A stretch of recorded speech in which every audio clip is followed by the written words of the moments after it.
so much for joining us today at the ERTC. We really appreciate your time. Thank you. So tell us a little bit about your role at Concawe.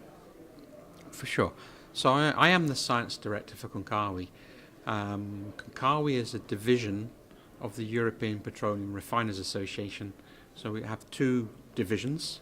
One is Concawe, which manages the science and the technology inputs, and I'll talk about that a little bit more. The other division is Fuels Europe, and Fuels Europe is focused more on the advocacy. But of course the divisions work quite closely together, and we have to think about how we coordinate so that advocacy messages are based on sound science, and that sound science is developed by Concawe with our members. A little bit about how Concawe works. We have a secretariat in Brussels.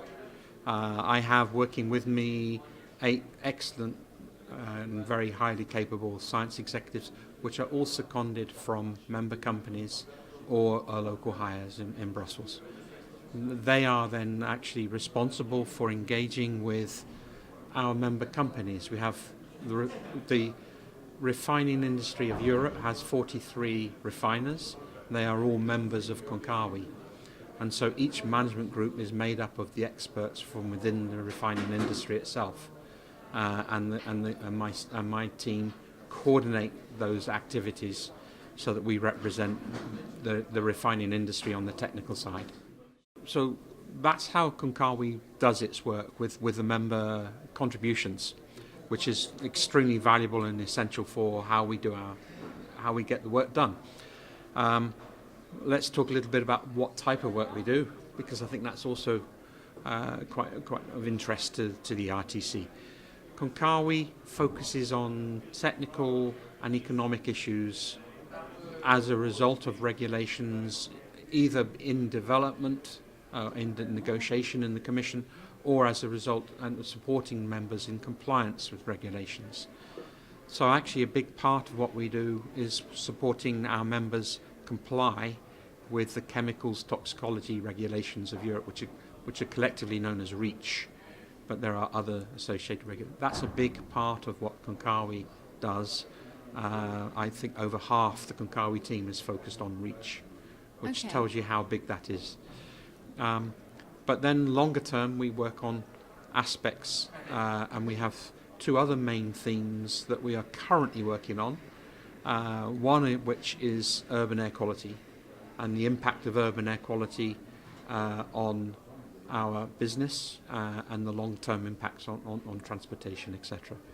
And yet we're also working on looking at urban air quality, modelling it from a city-by-city perspective, and contributing to the debate on what can we do to improve and what measures are relevant and what measures work within cities to actually make a difference. Okay, so now here at the ERTC, you were on the Taking the Pulse panel. Yes. Could you tell us a little bit about that, and if there were any kind of key takeaways or highlights for you specifically?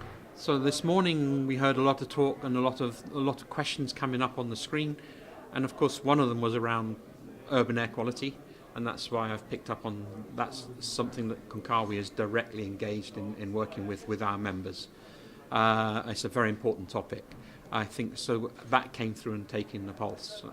It's something that impacts us short term. Other things that impact us short term, as I mentioned, are REACH. We then also have to look at, actually from next year, 2019, it's the last year before IMO 2020, so another big concern for our members is making sure we're prepared for the IMO marine fuel sulfur legislation, and so there's a big activity there.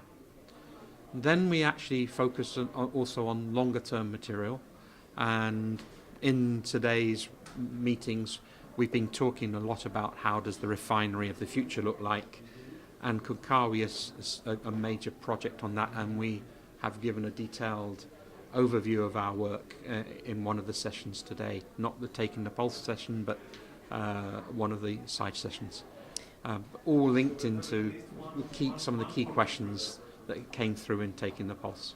Robin, you're also going to be speaking on the engineering for the future and creating a Yes. united message for the downstream industry. Mm-hmm. On that panel, are you going to be discussing how the industry can be pitched to the X and Y gen, and if so, how? For sure. It's very important because it's the future of our industry. We have an exciting future ahead of us. We have a difficult future ahead of us. We've got to transition. We've got to look at how we remain relevant in a low carbon future. A lot of the discussions that have already gone on are about things that we can and should be starting to do. But to get it done is going to require an awful lot of talent and the very best brains that we can deploy and really build futures for. So actually, if we think about it, this is a change that's got to go between now and 2050 in line with the climate change goals. It's not about people like me, it's about the younger future generations that need to enter our industry, and we need to attract them to show how actually the change that needs to be done in our industry creates a very stimulating working environment, a very interesting working environment. For sure. And I think we can do that. A challenge, but definitely an interesting one. Yes. So what do you think that this industry can learn from other industries that have turned it around? Yeah. So if we look at one of the bigger industries that have already started to move down that pathway, we have to look at the electricity industry, the power generation industry. And we look at who they were 10 years ago, and it was largely big power plants, etc. We've all seen the windmills. We've all seen the solar farms. We've all started to look at what does that mean in terms of electricity generation. And yet for the traditional power suppliers, that has been an enormous challenge. One of which, the first they were in denial about, and two, they have to start understanding, accepting that all of these individual point sources of power need to be collected together to make sure that the supply continues in a controlled and measured way. We've actually got something very similar ahead of us. Because yes, we have big refineries now. Yes, we have the integration with petrochemicals. But facing us, we've also got to, how do we integrate biofuels? What are the sources of biofuels? Where are they coming from? Do we want to actually take something finished into the refinery, etc.? So questions like that are still to be answered. And the electricity industry has been there. With all of the change that's coming up, how do you think the industry and can collaborate on a global scale to achieve this goal and to overcome these challenges? So it's something that actually is occupying us a lot right now. Some people may well have heard in the various discussions what we call the Concawe deep dives. And as part of our work on the low carbon pathways, we have now completed a deep dive into the passenger vehicle industry and how the fuel plus the internal combustion engine need to be developed together to actually reduce the CO2 footprint and keep that relevant as an alternative to full electrification. That study's been done and it's published. We're currently working on a similar deep dive, working with a consultant called FEV, around heavy-duty vehicles.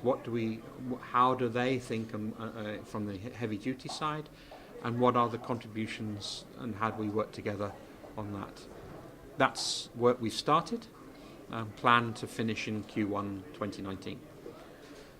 Beyond that, actually we're already starting to plan a deep dive into the future of marine, which is a very different industry, because of course both passenger vehicles and heavy-duty vehicles, we can look at that within the context of a European industry.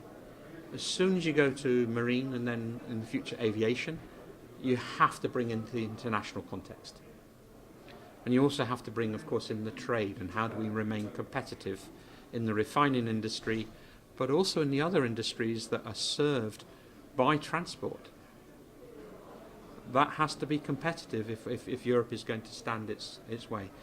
If it goes too far out in a more expensive leadership from the climate perspective, without the consent and consensus of the other regions, then we will lose industry. It's a threat.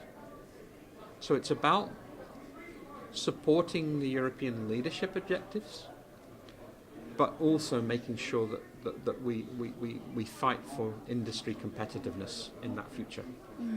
So, Robin, how do you think that forums like the ERTC kind of contribute towards this forward motion within the industry? Yeah, I actually have a long history with the ERTC. Okay. I went to the first 10 and enjoyed the initial ERTCs. And of course, in those days, we were looking at a very serious but important issue, which is desulfurization of road fuels, essentially. And that was a big challenge for the industry that we met. And I think that's an important point.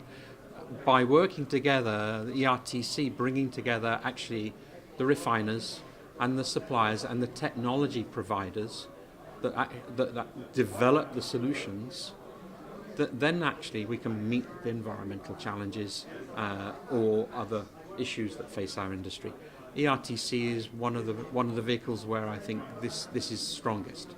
And at one point in my career, I was one of those vendors talking to the refining industry. Now I'm representing the refining industry more, but I've been on both sides and seeing the importance of the dialogue that happens in the ERTC.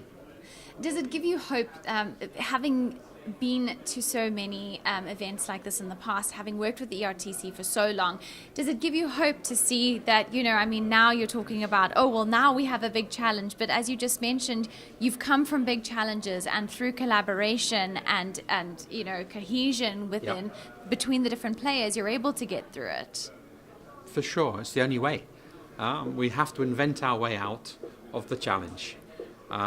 Technology providers are critical.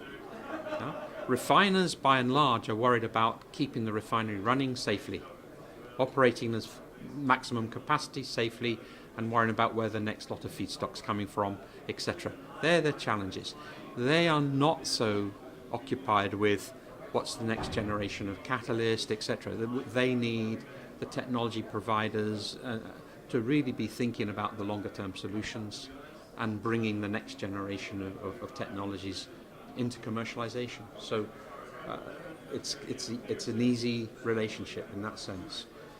As we start looking away into the future for 2050, some of those challenges get bigger because it's not just the technology providers, it's also other industries, so feedstock providers.